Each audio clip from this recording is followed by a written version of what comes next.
ప్రజాప్రభుత్వ అధికారంలోకి వచ్చిన తర్వాత మీరు చూస్తే విద్యార్థుల సంఖ్య అనేది పెరుగుతూ జరుగుతుంది. గతంలో మీరు చూస్తే 22-23లో కేవలం 2203 మంది విద్యార్థులు ఉండేవారు.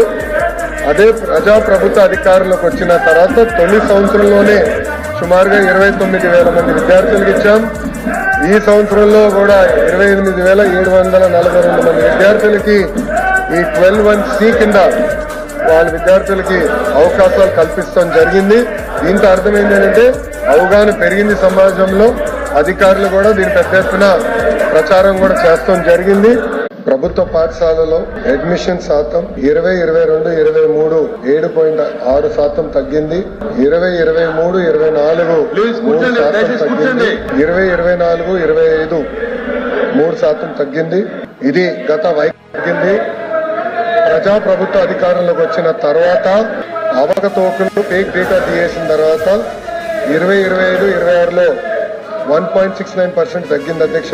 కానీ ఇప్పుడు ప్రత్యేకంగా 2026-27లో 0.94% అడ్మిషన్స్ పెరుగుతాం జరిగింది అధ్యక్ష.